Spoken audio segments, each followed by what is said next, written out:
Hello, j'espère que vous allez bien. Moi, je vais bien par la grâce de Dieu. Alors, nous sommes dans notre temps de profondeur avec le Saint-Esprit. Et profondeur avec le Saint-Esprit nous emmène à connaître le Saint-Esprit sur plusieurs facettes. Alors, une vérité que le Saint-Esprit a mis sur mon cœur, que j'aimerais partager avec vous, est la suivante.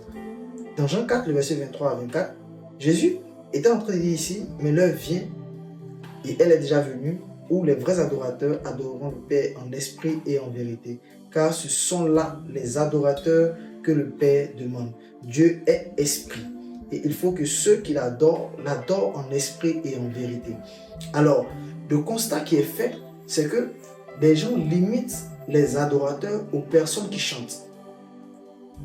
C'est l'une des graves erreurs que nous commettons souvent. Un adorateur, c'est celui qui est capable de donner. Un adorateur, c'est celui qui est capable de louer.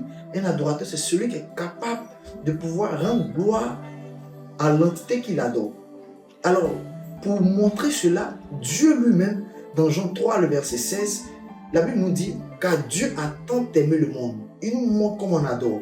On ne peut pas adorer sans donner ce qui nous est de précieux. » Et raison pour laquelle Dieu fait des tests avec les personnes qu'il aime, avec les personnes qu'il veut faire progresser. Regardez avec Abraham par exemple, Dieu demande qu'il puisse donner son fils. Alors, en donnant son fils, cela montre que Abraham est un adorateur. Cela montre que Abraham se qualifie en tant qu'adorateur. Alors, si toi aujourd'hui tu veux être un adorateur, ce qu'il faut déjà commencer à faire, c'est de savoir qu'est-ce qui identifie un adorateur. Un adorateur ne donne pas parce qu'il est forcément heureux. Abraham, en allant donner Isaac, n'était pas dans la joie. Mais un adorateur, l'un des signes qui le caractérise, c'est l'obéissance malgré les difficultés. C'est l'obéissance malgré son point de vue. C'est l'obéissance malgré ce qu'il pense. Alors, ce que j'aimerais te dire, si tu veux être un adorateur, selon Dieu, il faut que tu sois capable de pouvoir déjà obéir malgré toi-même. Et ce qu'il revient à dire, c'est de laisser son moi. C'est de laisser sa manière de penser. C'est de laisser sa conception des choses. Et de se concentrer maintenant sur ce que le Saint-Esprit te demande de faire.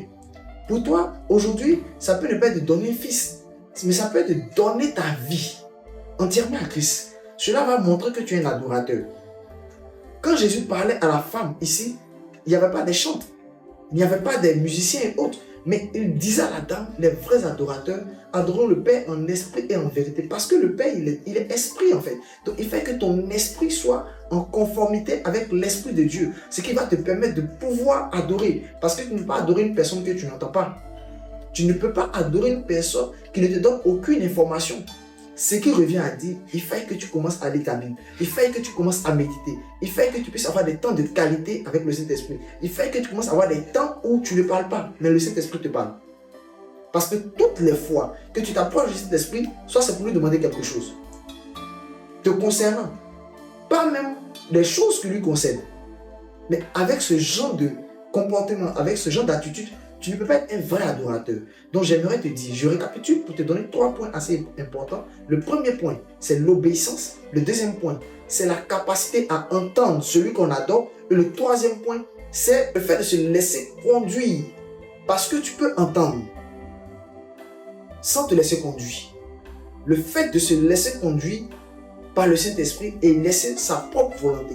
Alors que Dieu te bénisse et qu'à partir de maintenant, tu commences à développer les caractéristiques d'un vrai adorateur. Et je pense que Dieu te fera du bien et le Saint-Esprit te permettra de pouvoir avancer et de pouvoir résoudre les problèmes pour lesquels tu es réuni sur la terre.